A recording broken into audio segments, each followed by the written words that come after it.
안녕하십니까. 소방기술사와 소방용품의 그 상관성에 대해서 오늘 강의를 하게 될 윤원주입니다. 먼저, 이 건축물은 제가 그 현장에서 주상복합 신축 아파트 성능위주 설계에 대해서 제가 담당하고 있는 감리 현장에 있는 건축물입니다. 그래서 이 건축물을 하나에 짓기 전까지는 여러 가지 이제 법적인 사항들이 이제 필요합니다. 이제 그 필요한 사항이 있는데, 먼저 우리가 소방기술사와 소방용품의 상관성에 대해서 좀 알아야 되는데, 이제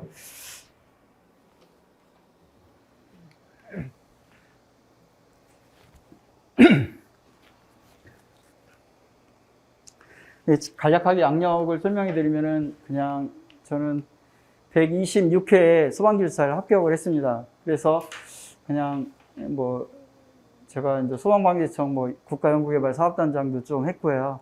저에게 기회가 주어져서, 그리고 ISO 14001 평가심사위원도 조금 해서 품질관리 체계를 조금 좀 더 나아지게끔 이렇게 좀 준비를 했었고, 전기통신공사하고 또 한국소방산업기술원에 이제 합해서 약 30년간 근무를 하게 되었습니다. 그래서 여러분들과 같이 만나 뵙게 되고, 또 같이 이제 공부를 좀 하려고 합니다. 그리고 올해부터는 제가 기본반 금화도감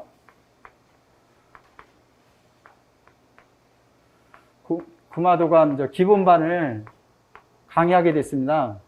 기본반을 강의해야 되는데, 이제 이번 28일서부터 제가 이제 강의를 또 하게 됐습니다. 그리고 오늘 발표하게 될 순서는 이제 법적 기준을 먼저 이해를 해야 되는 게 급선무고요. 그리고 가장 또 기본적이지만 우리가 알아야 되고 또 넘어가는 부분들이 있는데, 각각 용어에 대한 정의가 또 확실히 알아야 될 것 같습니다. 이제 그런 부분들이고, 그리고 또 가장 중요한 거 소방용품이다라고 하는데, 형식 승인, 성능 인증, KFI 인증 품목들이 있어요. 근데 이런 품목들을 좀 한번 알아보고, 네 번째는 이슈사항, 관련 기준, NFSC 기술 기준, 이런 사항을 좀 한번 알아보려고 합니다. 그리고 마지막에는 참고 자료가 있는데, 이렇게 소방시설법 예방법이 이제 분법화가 지금 시행하고 있거든요. 2022년도 12월 1일부터 시행을 할 거예요. 그렇기 때문에 이런 부분들을 좀 준비하시고, 기타 사항들이 있는데 기타 사항들은 또 준비해서 볼 수 있도록 하겠습니다.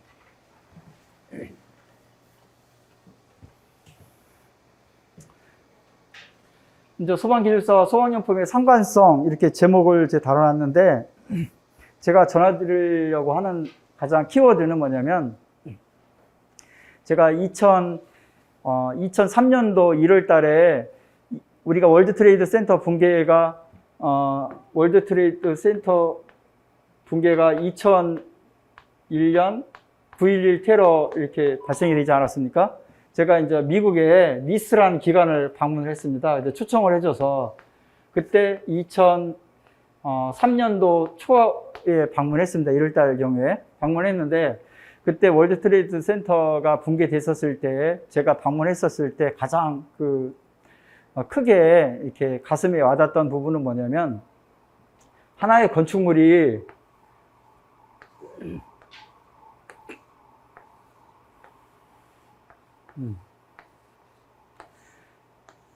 이 건축물이 있었을 때, 이 쌍둥이 빌딩이 있었을 때, 이 건축물 규조가 이게 110층이랍니다. 110층.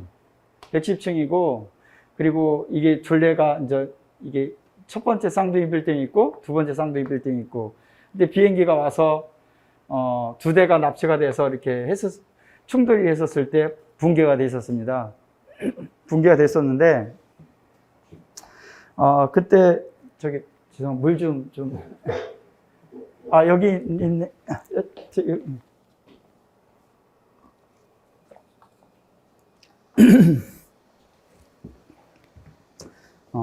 있었을 때, 이게 높이가 이제 417m 나옵니다. 417m. 417m였을 때, 이 붕괴가 됐었을 때, 붕괴가 됐었을 때 리스트를 갔는데, 이때 발생이 붕괴가 돼서 이 분석을 하는 거예요. 분석을 하는데, 네, 감사합니다. 네. 이 분석을 하는 거예요. 이 철골 구조물들을 이 철골 구조물들을 리스트에서 전부 다 가져와서 분석을 했었어요. 분석을 하는데 이때 분석을 할 때 이 강도 구조물이 몇 도가 됐었을 때 이게 무너지고 이런 부분들을 전부 다 분석을 하는 거예요. 그때 이런 부분을 하나 제가 리스트에 방문하면서 한번 봤었고요. 두 번째는 실화제 시험이었어요. 실화제 시험. 실화제 시험은 뭐냐면, 우리 스프링클러 설비 하지 않습니까? 스프링클러 설비하면 꼭 콘칼라메타가 있는데, 이 건축물을 3층 높이로 실질적으로 세워서 화재를 발생하고 이 스프링클러가 이 진압을 됐었을 때 이때 발생되는 가연물 양들을 측정하는 거예요. 콘칼루메타. 이게 이제 10메가, 그때 당시에 100메가짜리가 있었을 거예요. 100메가짜리. 얘들이 이제 대형 콘칼루메타를 놓고 3층 건축물로 이거를 그 발열량하고 CO라든지 CO2라든지 독성가스를 다 분석을 해내는 거예요. 그래서 제가 보고 국내에도 이런 부분들이 좀 필요할 것 같다 이런 생각을 했었는데, 국내에서는 그때 당시 우리 ISO 콘칼루메타 기준이 있지 않습니까? 그게 기준이 도입이 되면서 불연제, 준불연제, 난연제에서 준불연제 시험과 난연제 시험을 실시를 했어요. 근데 우리는 소형만 합니다. 소형. 근데 실질적으로 이런 실화제 시험을 해야 되는데 우리는 하지를 않고 있어요. 지금 현재 못 하고 있는 거죠. 이제 그런 부분들이 있고, 이런 부분들을 우리 소방 분야로 이제 다시 이제 이렇게 도입을 하면은 우리 기준에서 감지기 기준 있지 않습니까? 감지기. 이제 예를 들면 감지기 기준이 있는데, 감지기 기준이 UL 아마 268 시험 들어보면은, 우리는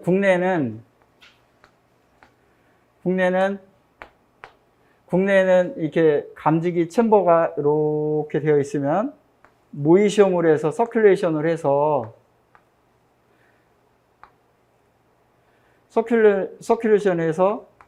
이렇게 서큘레이션을 해서 감지기를 넣어서 테스트를 하거든요. 스프링클러 설비하고 똑같이 시험을 해요.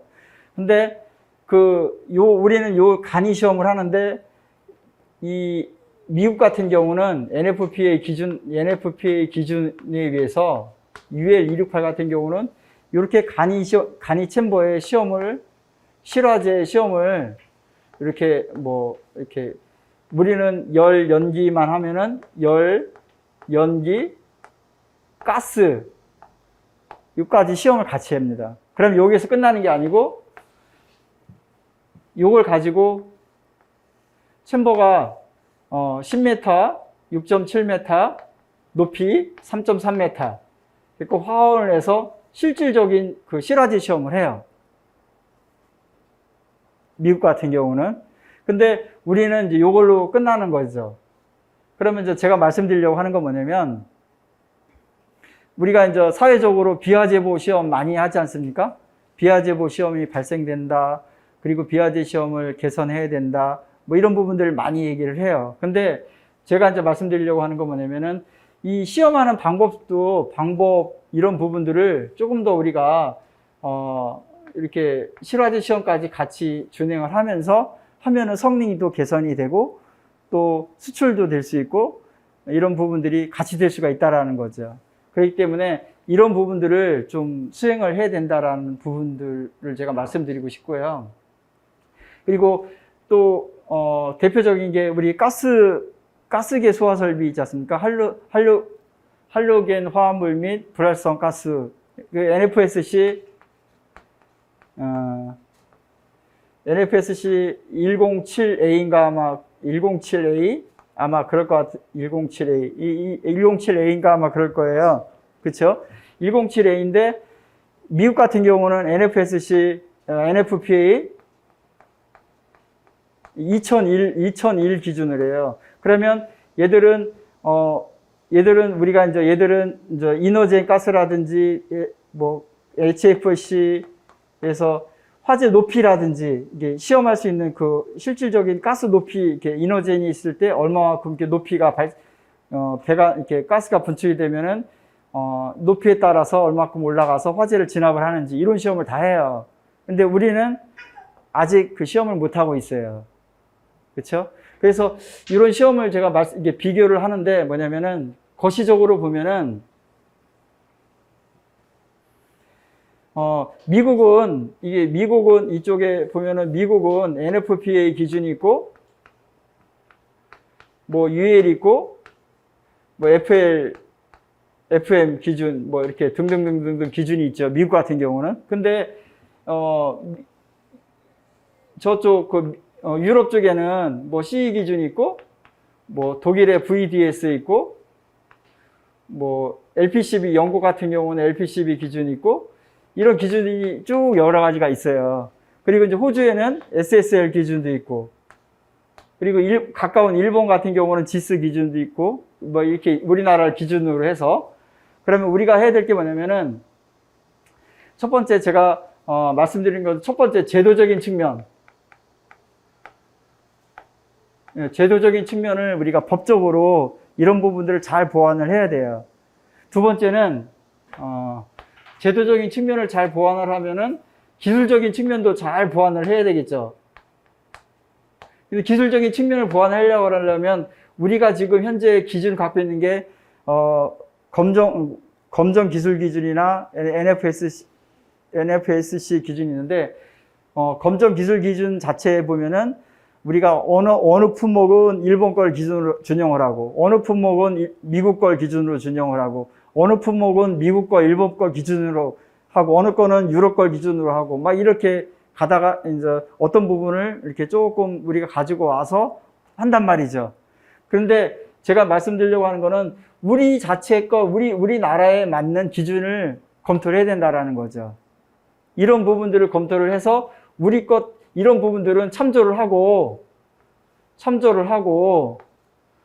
우리나라의 기준에 맞는 이런 부분들을 기준을 준용을 해야 된다라는 그런 부분들을 말씀드리고 싶은 거예요. 그래야지만이 사회적으로 문제가 될 수 있는 비하제보라든지 뭐 이런 부분들을 좀 줄여서 좀 더 좋은 제품을 만들 수 있고 또 우리 제품이 수출될 수 있고 성능을 확보할 수 있고 또 안전을 확보할 수 있고 또 피난 안전성을 확보할 수 있는 여러 그런 부분들이 있는데 그런 부분들이 같이 수행이 되어야 된다라는 얘기를 드리고 싶은 거예요. 그러려면 이제 우리는 뭐냐면 먼저 우리 기술사 공부를 하는데 여기 보면은 이제 과학기술의 진흥과 공공의 안전 확보 및 국민 경제의 발전에 이바지를 한다. 이게 목적이 이렇게 되어 있어요. 한국 과학기술정보통신부 기술사법에 의하면. 그리고 정의는 해당 기술 분야의 고도의 전문 지식과 실무 경험에 입각한 응용 능력을 보유한 사람으로 되어 있어요. 그래서 이런 정의를 가지고 기술사의 직무는 과학기술에 대한 전문적인 응용력이 필요한 사항에 대해 어떤 계획하고 연구하고 설계하고 분석하고 조사하고 시험하고 그리고 기술 중재 이에 관한 기술 지도를 그 직무를 한다. 이런 부분들이 있어요. 그래서 앞으로 우리가 기술사를 공부할 때 가장 중요한 사항은 이 사항을 알고 가셔야 돼요. 이 사항을. 가장 기본적인 사항이죠. 이 기본적인 사항을 먼저 우리 책무를 먼저 아신 다음에 우리가 아까 이 법사항에 대해서 어떻게 진행되고 있나 이런 부분들을 또 알고 가셔야 되는 거죠. 근데 소방용품에 대한 소방용품에 대한 부분들 하기에 앞서서 아까 제일 요즘 핫 이슈가 뭐냐면, 우리가 소방시설법 있죠?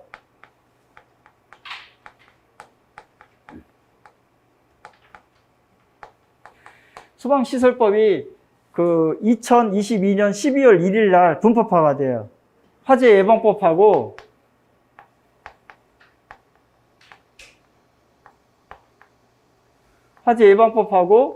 소방시설법.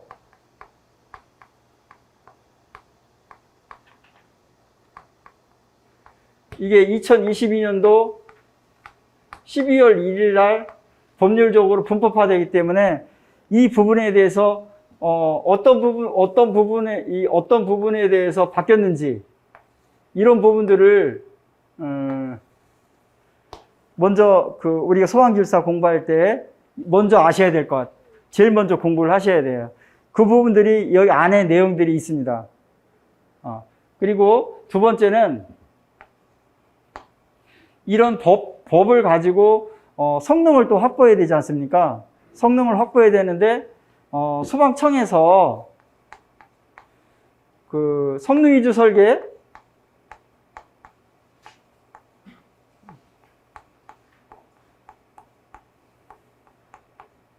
가이드라인을 주어졌어요. 이게 2021년도 10월 달에 주어졌어요. 그렇기 때문에 이 성능 위주 설계 가이드라인이 어떤 내용인지를 가장 우리는 또 알아야 됩니다. 근데 여기서 지금 현재 126회, 7회, 8회 시험 문제 우리가 성능 위주 설계 가이드라인이 꾸준히 나오고 있어요. 127회는 무려 4문제 정도 나왔겠죠. 4, 5문제인가? 이렇게. 그리고 요번에 128회도 종합방재시설 시험 문제 났죠.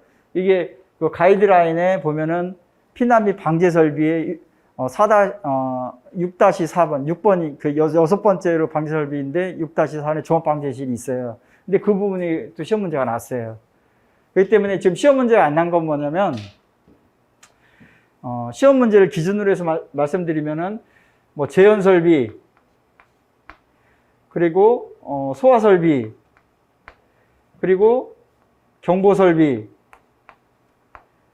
그리고 우리가 ESS, 피난, 방재 설비. 그래서 이 부분은 피난 방재 설비는 꾸준히 시험 문제가 지금 건축 부분에서 시험 문제 나오고 있지만은 이 부분은 시험 문제가 지금 안 나오고 있어요. 그렇기 때문에 이 부분은 우리가 공부를 하면서 제일 우선적으로 준비해야 될 사항입니다. 그리고 이제 세 번째는 우리가 이제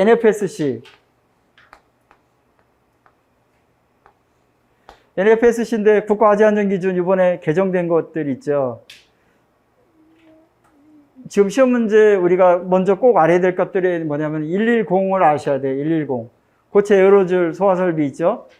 이거 시험 문제 이번에 아직 안 났는데 이 부분들을 먼저 아셔야 되고 또 NFSC 그 102 기준 개정됐지 않습니까? 이 기준 개정됐는데 이 기준 개정된 것들 그러니까 안에와 바깥의 부분 이 확인하기 쉽게끔 영문 및 이렇게 표시사항한 거 그리고 내화전선 및 내열전선 관련해서 내열전선은 내화전선에 따른다. 그리고 내화전선에 대해서 그 난연선 성능시험을 하는 기준 이 개정된 기준들 이 기준들 이렇게 아셔야 되고요. 또 NFS 경보설비에는 201 비상경보설비, 202 비상방송설비, 자동화재 탐지설비, 우선경보방식에서 우리가 그 기준 개정된 거 있지 않습니까? 11층 이상, 공동주택은 16층 이상, 화재층에서 4개 분야 화재경보가 발생이 된다. 이런 부분들. 그리고, 이런 부분들, 단락이나 쇼트 이런 부분들이 발생됐을 때 아이솔레이터 기능을 둬서 다른 부분들에 잘 화재가 경보가 되고 알려서 피난 안정성을 확보해야 된다. 뭐 이런 부분들. 그러면 아이솔레이터가 뭐냐? 이런 부분들도 같이 공부를 해야 되겠죠. 준비. 이런 부분들. 그리고 우리가 또 기준 바뀐 부분들이 여러 가지가 있는데, 이렇게 해서 우리 NFS 기준 바뀐 부분들을 준비를 하셔야 될 것 같아요. 그리고 네 번째는 검정 기술 기준이에요. 검정 기술 기준.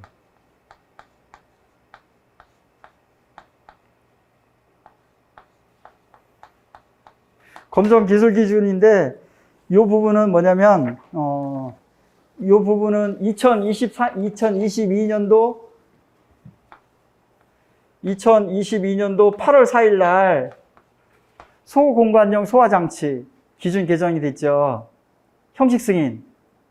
그러면 소공관용 소화장치가 기준이 됐는데, 소공관용 소화장치가 뭐냐? 배전반 및 분전반에 화재가 발생됐었을 때 화재를 소화한다.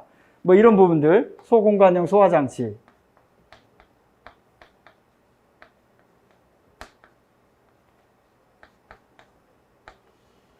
네, 이 부분들에 대한 기준들, 이런 부분들에 대한 기준들, 개념, 정의, 그리고 종류. 아까 제가 간략하게 설명드렸지만 피난 밧줄이라든지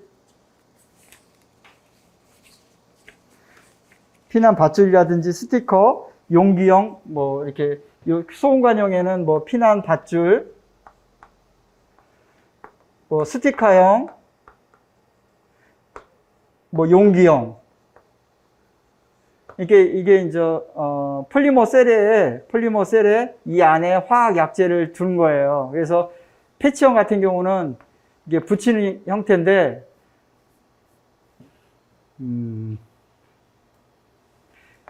이렇게 배전반과 분전반이 이렇게 있다고 한다라면, 이 안에, 여기에다가 이렇게 붙이는 거예요. 붙이면 폴리머 셀의 안에 이 화학 약재를 넣어서 이 온도가 120도에서 220도 올라갔었을 때 이 약재가 터져서, 질식 소화를 통해서 화재를 소화하는 그런 역할을 하는 거거든요. 그리고 소화용구, 소화용기 이런 부분들에서 하는 이 기준, 검정 기준이라든지 이런 부분들이 개정됐는데, 이런 부분들에서 시험을 좀 준비를 좀 해주셔야 될 것 같고요.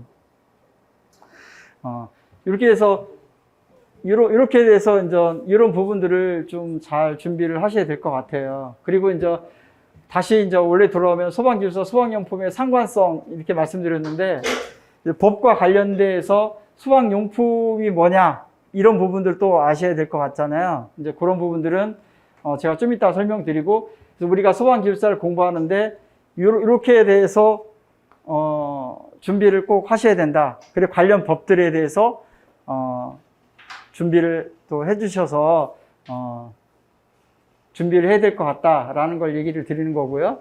그리고 이제 왜 이렇게 해야 되느냐? 우리가 이제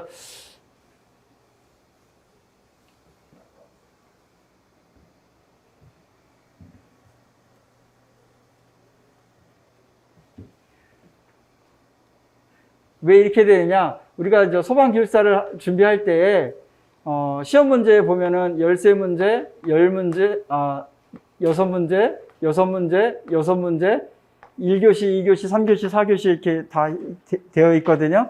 그러면 이 시험 문제에 보면은 1교시는 10문제를 써야 되고, 2교시는 4문제를 써야 되고, 4문제를 써야 되고, 4문제를 써야 돼요.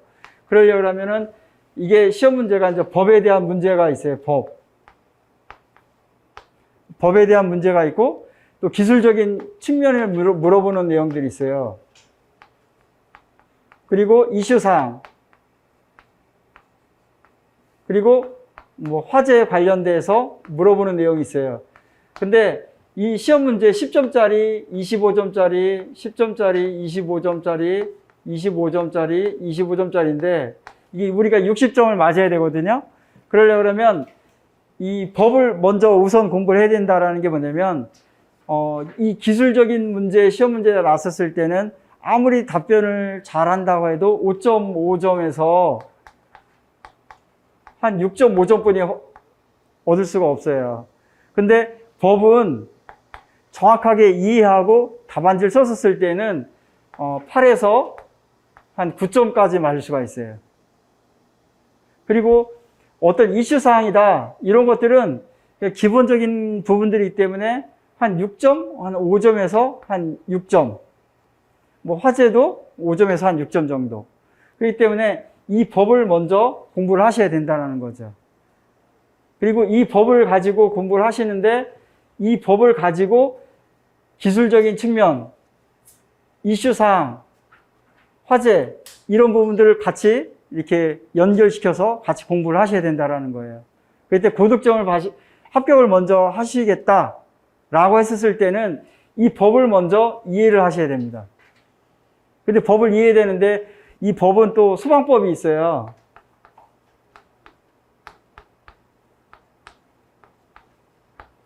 이제 건축법이 있고,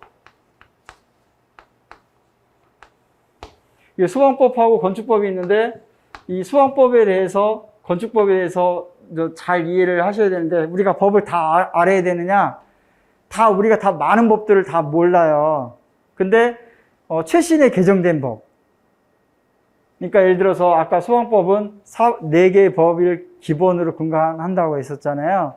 근데 그 중에서도 소방시설법, 화재 예방 및 소방시설 설치 유지 및 안전관리에 관한 법률, 이런 부분, 법을 대해서 분법화되는 것들, 이런 부분들을 먼저 공부를 해야 되겠죠. 그리고 또 이번에 그 민간주택에 대해서, PQ 제도 사업 수행 능력 수행 평가가 이렇게 공고가 되지 않았습니까? 1호에서 6호까지 되어 있는데, 또 PQ라는 게 뭔지를 또 아셔야 돼요. 이게 소방공사업법에 나와 있는데, 소방공사업법의 PQ에 대해서, 소방공사업법의 PQ에 대해서도 우리가 시험 문제를 또 공부하려고 하면 이 PQ에 대해서 사업수행 능력 평가 점수라든지 뭐 어떤 부분들을 봐야 되는지 이런 부분들은 또 1순위예요. 앞으로 이슈사항이 지금 최초에 시작됐으니까 이런 부분들. 이 건축법은 건축법 시행령 뭐 이런 부분들이 있는데 이런 부분들도 최신 법들, 요즘 물류창고 및 아까 말씀드렸던 것처럼 물류창고를 했었을 때 화재 안전 계획서를 제출해야 된다라든지 뭐 이런 부분들 그리고 개정되는 법들 아셔야 되고 요즘에 또 중대재해법 있죠. 중대재해법.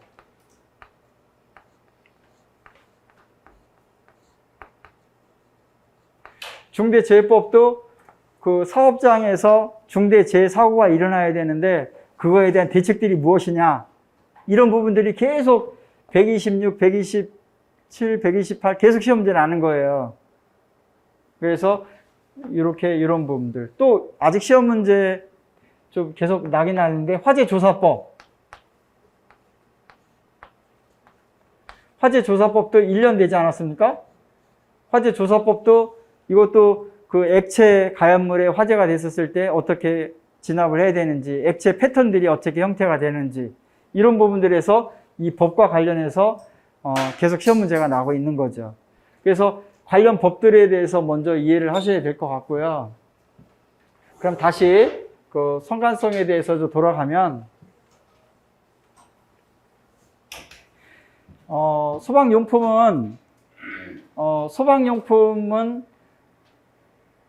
소방용품이 뭔지를 먼저 아셔야 될 것 같아요. 소방용품은 이렇게 돼 있어요. 소화설비를 구성하는 제품이나 기기, 그리고 경보설비를 구성하는 제품이나 기기, 피난구조를 구성하는 제품이나 기기, 소화용으로 사용하는 제품이나 기기, 또 그 밖에 행정안전부령으로 정하는 소방 관련된 제품이나 기기, 이렇게 구성으로 되어 있어요. 그리고 이런 부분들에 있어서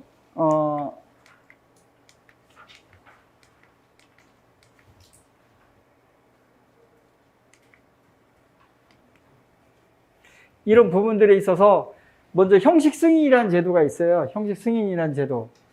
소방용품은 형식 승인이라는 제도가 있고, 우리 현장에서 건축물이 있으면 소방용품 뭐 KFI 제품으로 써야 된다. 뭐 이런 부분들을 아마 들어보신 적이 있을 거예요. 근데 이 형식 승인 제품이 있고, 형식 승인 제품이 뭐냐? 이거는 법정 의무사항이에요. 법정 의무사항. 성능 인증이라는 게 있는데, 이거는 법정 임의사항. 이거는, 법으로는 정해져 있지만, 강제적인 건 아니에요. 그리고 KFI 인정인데, 이거는, 여기 KFI는 한국수방산업기술원이에요. KFI에서 자체적으로, 임의적으로 만들어낸 규정이다라는 거예요. 그렇다고 한다면, 적용을, 형식승인 어떻게 되어 있느냐? 우리가 법조계 소방시설법, 즉, 화재 예방 및 소방시설 설치 유지 및 안전관리에 관한 법률 제36조에 이 형식승인이라는 제도가 법에 딱 명시가 되어 있어요. 그리고 성능 인증은 39조. KFI 인증은 기준은 없지만 자체적으로 이렇게 기준을 두고 운영을 하는 거죠. 그러면 우리 방염 제품 있지? 방염 제품. 이거는 법정 강제적인 사항이에요. 그런 소방시설법, 화재 예방 및 소방시설 설치 유지 및 안전관리에 관한 법률 제12조와 13조에서 법정인 강제적인 사항이에요. 그래서 우리 시험 문제 보면은 그 방염 대상 물품, 이거 시험 문제 계속 단골 문제로 시험 나지 않습니까? 그렇죠? 그것도 법정 강제적인 사항이에요. 법정 강제적인 사항이고, 그거는 법에서 12조와 13조에 규정된 사항이다. 그런데 한번 이 내용을 형식승인이라는 게 뭐냐? 그 소방법령에서 정하는, 아까 소방용품 제가 소화기구, 경보기구 이런 부분들 보여드렸습니까? 그런 소방용품들의 형상, 구조, 재질, 이런 성분, 성능 이런 것들이 적합한지를 그 검정 기술 기준에 의해서 시험을 해서 승인을 합격을 해서 승인 인정서를 내주고, 그리고 제품 검사를 수행을 하고 있어요. 그래서 품목이는 소화기라든지 우리가 대표적으로 알고 있는 스프링클러 헤드, 뭐 감지기 이런 부분들은 형식 승인이에요. 법적인 강제 사항이에요. 이 부분들을 만약에 검정을 받지 않고 제품 검사를 받지 않고 현장에 설치를 했다. 이거는 법적으로 위반적인 사항이 되겠죠. 그래서 항상 이 형식 승인은 법적인 강제적인 사항이다. 성능 인증은 소방법령에서 정하는 소방용품의 어떤 똑같이 형상, 구조, 재질 이런 부분들에 대해서 적합 여부에 의해서 성능 인증 기준에 의해서 시험을 하지만, 이런 부분들은 법적으로 강제적인 사항은 아니에요. 법률적으로 정의는 되어 있지만 임의적인 부분들이에요. 그래서 뭐 지시 압력계, 우리 소화기 보면 지시 압력계 달리지 않았습니까? 그리고 비상문 자동 개폐 장치, 이거 시험 문제 날 거예요. 뭐냐면은 건축법에 보면은 옥상에 보면은 연면적 1000제곱미터 이상이라든지, 그리고 공동주택 부분들에서는 비상문 자동 개폐 장치를 건축법에서 설치를 하게끔 법으로 개정이 됐어요, 최근에. 근데 이 부분들 39개 품목, 여기는 성능인증 소방법에서는 법정 임의지만 건축법에서, 건축법령에서 이런 부분들을 설치해라 라고 한다고 하면은 강제적인 사항이 되겠죠. 그렇죠? 건축법에서는 이렇게 적용이 되는 겁니다.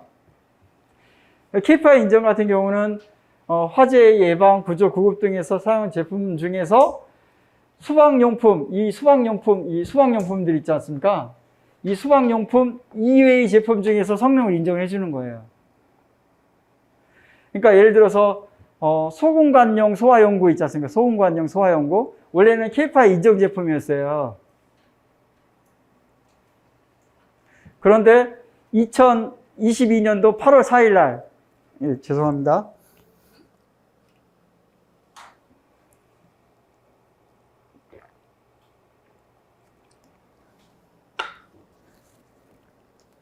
음. 2022년도 8월 4일 날 형식 승인으로 고시화가 된 거예요. 그리고 비상문 자동 개폐 장치도 여기 성능 인증으로 있지만, 처음에는 KFI 인증적으로 비상문 자동 개폐 장치가 있었어요. 2012년도에 성능 인증으로 이게 된 거예요. 그렇기 때문에 우리가 지금 상관성이라고 했는데, 소방기술사 상관성은 KFI 인정 기준에서 이때는 소방용품 법적으로 고시된 제품이 아니지만 그 이외의 제품의 성능을 인정하는 그 자체적인 기준을 만들어요. 근데 이 기준을 만들어서 성능을 테스트를 쭉 하고 있죠. 그래서 이것들이 정말 이 화재나 발생이 됐었을 때 피난 안전 대책으로 이게 필요한 제품이다 라고 했었을 때 법적인 제품으로 이렇게 바뀌어지는 거예요.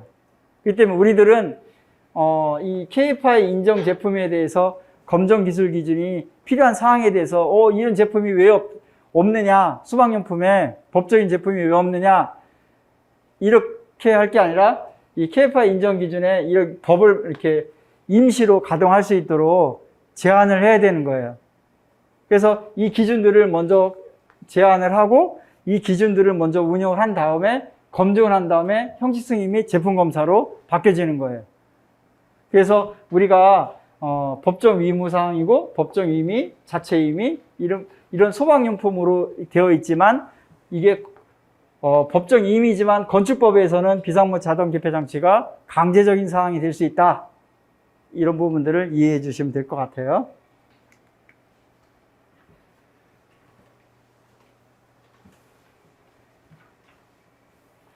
그러면 그 형식 승인 제도는 두 가지가 있어요. 그냥 형식 승인을 딱 내주는 게 아니에요. 형식 승인은 먼저 시험 시설 심사를 해야 돼요. 이제 그 제품을 생산하기 위해서는 시험 시설들을 준비를 해야 되지 않겠습니까? 근데 그 시험 시설에 대해서 정확하게 교정을 받은 장비라든지 정확하게 정밀도가 높은 장비라든지 이런 부분들에 대해서 갖고 있어야지만이 형식 승인이 진행이 돼요. 그래서 이런 것들이 시험 시설들을 다 준비가 됐다라고 했었을 때에 적합을 하면 자체적으로 생산 시설들을 갖춰지고 있다. 이런 부분들을 인정을 해주는 거고요. 그리고 이 형식 시험을 할 때에는 아까 그 검정 기술 기준이라는 것들인데 소방청 고시 기준으로 되어 있어요. 이런 부분들에서 기준에 의해서 진행을 하고 있고요. 제품 검사는 두 가지입니다. 제품 검사는 검사원들이 그 공장에 그 제품을 생산하는 공장에 방문을 해서 검사를 하는 사전 제품 여기 보면은 공정심사 생산 제품 검사가 있고 품질 제품 검사가 있어요. 근데 현장에 가서 출장 검사를 하는 거는 생산 제품 검사를 말하는 거예요. 그리고 품질 제품 검사라는 거는 뭐냐면은 업체에서 생산 능력이 전부 다 되고 있어요. 그러면 A 업체에서 생산 능력이 전부 다 품질 관리가 전부 다 자체적으로 할 수 있다라고 했었을 때는 품질 제품 검사로 공정심사라든지 정밀 검사를 통해서 3개월, 6개월, 뭐 1년 근데 한 번만 나가서 검사를 하고 있어요. 그래서 이렇게 생산 제품 검사와 품질 제품 검사로 나뉘어지고 있다. 근데 요거는 품질 제품 검사를 가지고 샘플로 설명드린 거예요.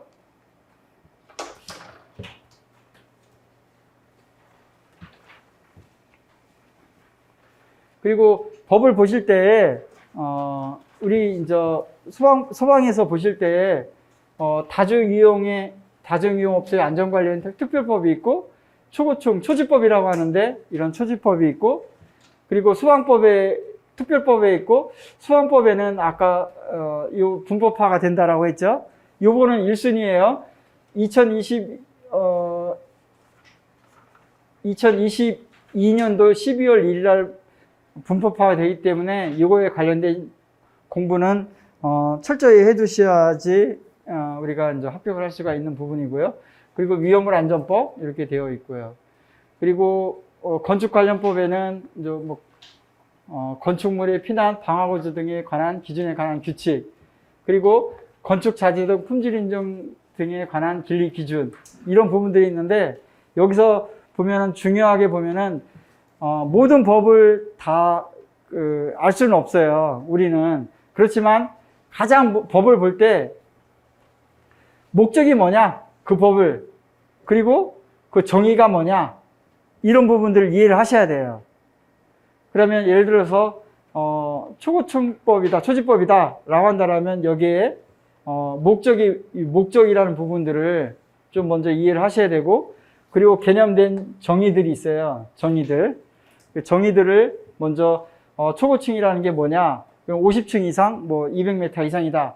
그 지하연계 복합 건축물이란 뭐냐? 그럼 이런 개념들, 이런 부분들은 정확하게 이해를 하고 가셔야지, 나중에 이런 부분들은 기초 부분이지만, 가장 중요한 부분들이기 때문에 이런 부분들은 숙지를 좀 해주셔야 될 것 같고요. 네. 질문이 있습니다. 네. 소방법, 소방시설법 보면 법하고 시행령 시행 규칙이 있어요. 네. 들어가 보면. 네. 근데 불법화되어 있는 것들 올라와 있는 걸 보면 법만 있고 시행령 시행 규칙은 아직 없던데 이게 아직 없는 건지 아니면? 그래서 제가 일일이 여기 뒤에 보시면 시행령하고 시행규칙, 이거는 뭐 개정안에 대해서 이미 공고가 다 끝났어요. 그렇기 때문에 곧바로 12월 1일 날 시행이 되면서 시행령과 시행규칙이 개정안이 공고가 돼서 위헌 수렴을 들어왔잖아요. 그러면 바로 이제 시행이 될 거예요. 그래서 여기 참고된 사항이 소방시설법하고 화재예방법이 있는데, 이 부분들이 바뀐 부분들에 대해서 개정한 부분들은 어떤 부분이냐, 이런 부분들 났어요. 이따 또 설명드리겠지만 이런 부분들에서 좀 준비를 각각 그 기술사 공부하는 데 있어서 바뀐 내용들이 10점하고 25점짜리로 시험 문제가 날 거예요. 또 기존 관연도에 25점짜리로 기출 문제가 됐었고요.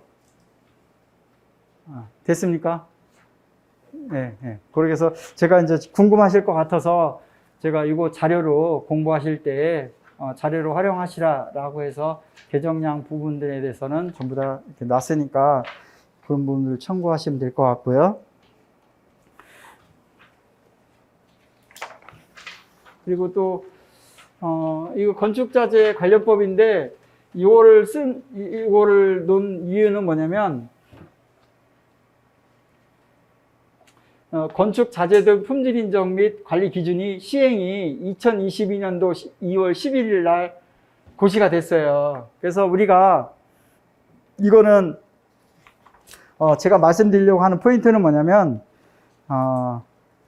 이 법이 개정되면 우리 국토교통부에 가서 소방청과 국토교통부 가서 우리의 관련된 법들, 최신 개정된 법들은 꼭 보셔야 된다라는 것을 제가 알려드리기 위해서 적어 놓은 거예요. 이거는 25점짜리로 시험 문제 기출된 문제입니다. 왜냐하면 시행이 2022년 2월 12일 날 시행하고 고시가 있게 되었기 때문에, 그래서 최신 법들은 준비하셔야 된다, 이런 부분을 말씀드리는 거고요. 요거와 아울러 그 소방용품의 품질 등에 관한 규칙이 있어요.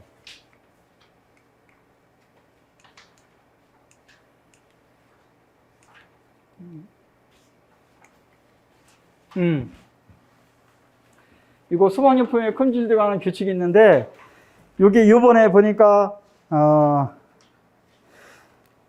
이 자료를 준비할 때는 한 2주 전에 제가 준비를 한 거거든요.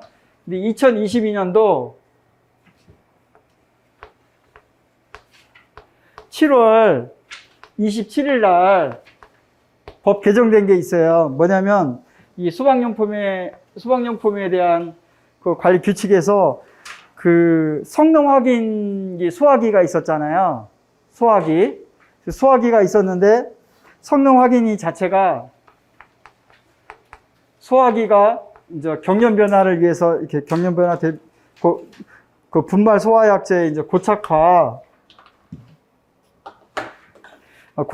하기 위해서 이제 소화기 시험 자체를 이제 10년마다 한번 옛날에는 1회 한해서 이제 3년마다 이제 교체를 하게끔 시험을 하게끔 되어 있거든요. 근데 요번에 요게 성능 확인 검사 체계가 개선이 됐어요.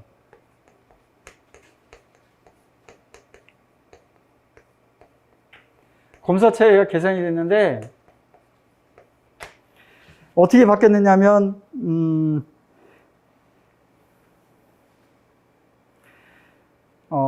내용 연수가 10년 이제 수량이 이제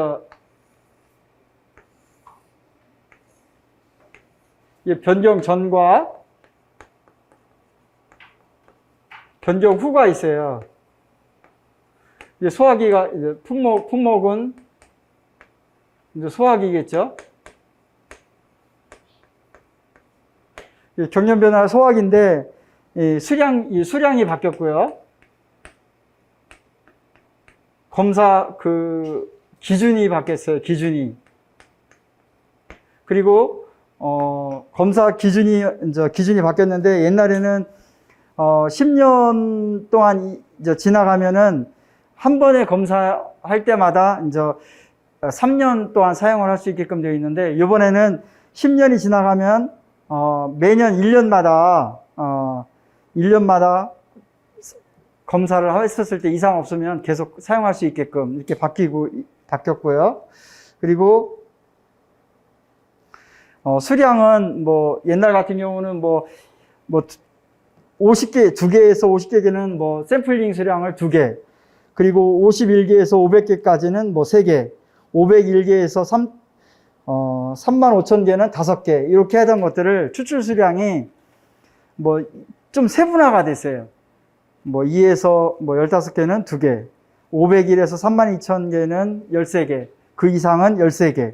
뭐 해서 8개가 13개로 좀 바뀌었고, 이제 관련 그 전문 기관으로서 교정 검사를 받을 수 있도록 현행 제도의 운영점을 미비하기 위해서 이런 소화기 품목이 검사 체계가 바뀌었다. 이게 하나가 있었고요. 그리고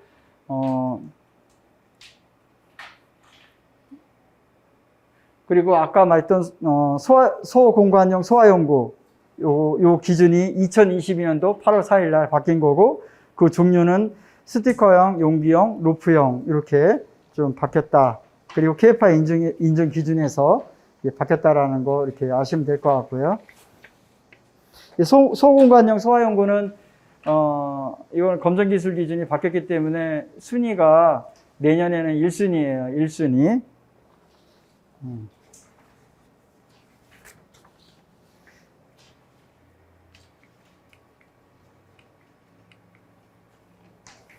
그리고 물류창고의 등록에 관한 규칙, 이거는 아까 화재안전계획서에 따라서 바뀌었다라는 거.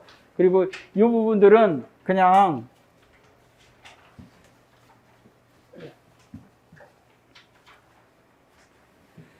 이 부분들은 소방시설법에 대해서 가장 기본적인 사항이에요. 소방시설이라는 게 아까 질문을 하셨잖아요. NFSC가 어떻게 분류가 됐느냐? 그러면 소방시설이 뭐냐? 이제 이런 부분들이 기본적으로 공부하실 때, 소방기술사를 공부하실 때, 소방시설은 소화설비, 경보설비, 피난구조설비, 소화용수설비, 소화활동설비로 구성되어 있다. 이렇게 기본적으로 소방시설을 분류하고 있고요. 그러면 특정 소방 대상물이 뭐냐? 그러면 소방시설을 설치해야 하는 소방 대상물이다. 이렇게 아시면 되고, 소방용품이 뭐냐? 소방시설 등을 구성하거나 소방용으로 사용되는 제품 또는 기기로서 대통령으로 정하는 것이다. 이렇게 용어 정도까지는 기본적으로 알고 가셔야지만이 된다라는 걸 좀 말씀드립니다.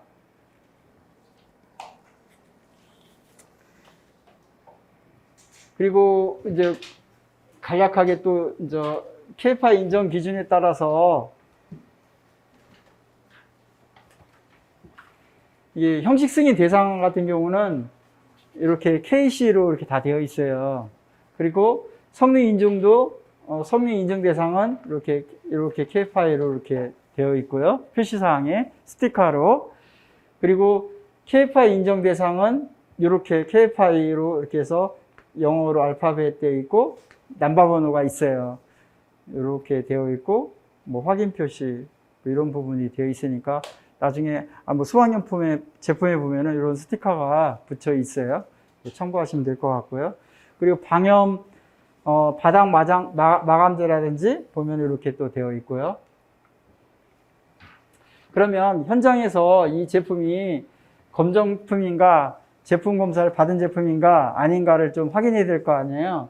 그러면 소방 K8 수방산업기술원 홈페이지 들어가면은 이게 정보 공개가 있어요. 정보 공개가 있고, 보면은 승인번호 조회가 있고, 합격 표시 조회가 있어요. 그러면 이거를,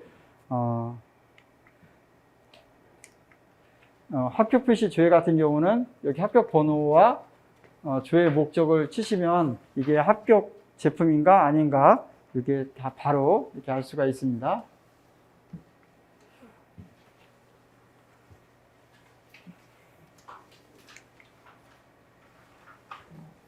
네, 이슈 사항에 대해서는 한 10분 정도 쉬고 다음에 좀 준비를 좀 발표를 할 수 있도록 하겠습니다.